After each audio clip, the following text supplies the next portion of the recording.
Supreme court में आज एक महिला की याचिका पर सुनवाई हुई, जिसे कथित तौर पर बिना सही वेरिफिकेशन के भारत से बांग्लादेश जबरन भेज दिया गया।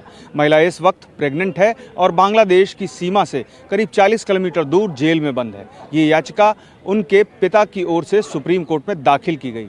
सीनियर एडवोकेट संजय हेगड़े ने कोर्ट को बताया कि महिला का नाम सोनाली है, वो प्रेग्नेंट है और उसका पूरा परिवार बांग्लादेश में डिटेन कर लिया गया है। इसे मालदा वापस लाने की इजाज़त दी जाए।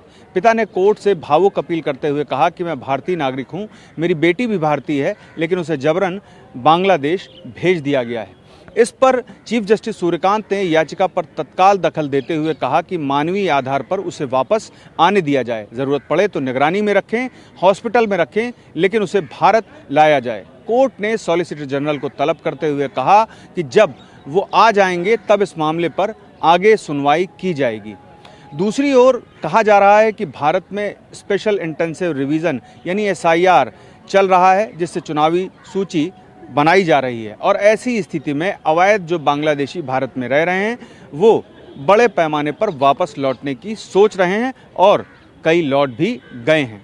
मसला ये है कि नागरिकता अधिनियम में भारत ने 1986 में एक बदलाव किया और उसके बाद एक बदलाव 2004 में किया। दरअसल पहले अगर 1986 से पहले अगर कोई भारत में नहीं रहता था, किसी दूसरे देश में रहता था और यहाँ आया, तो ऐसी स्थिति में कोई नागरिकता का स्पष्ट हमारे पास डॉक्यूमेंट नहीं है और इसका फ़ायदा वो लोग उठाते थे, चुनाव में भी शामिल हो जाते थे।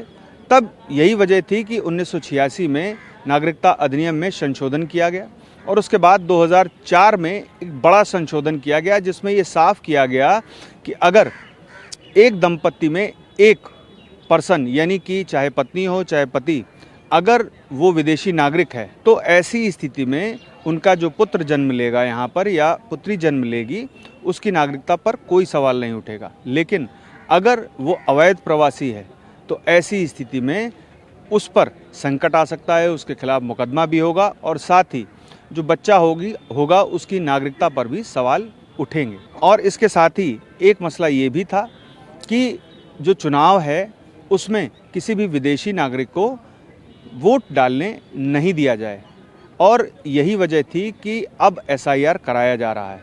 और 2003 का कट ऑफ डेट रखने की वजह चुनाव आयोग की वही नागरिकता अधिनियम है, क्योंकि 18 साल अगर आप काउंट करेंगे तो जाहिर सी बात है कि 1986 से 2003 तक जब एक व्यक्ति 18 साल का हो जाता है तभी वोट डाल सकता है और इसी के मद्देनज़र चुनाव आयोग ने ये कट ऑफ डेट रखा था।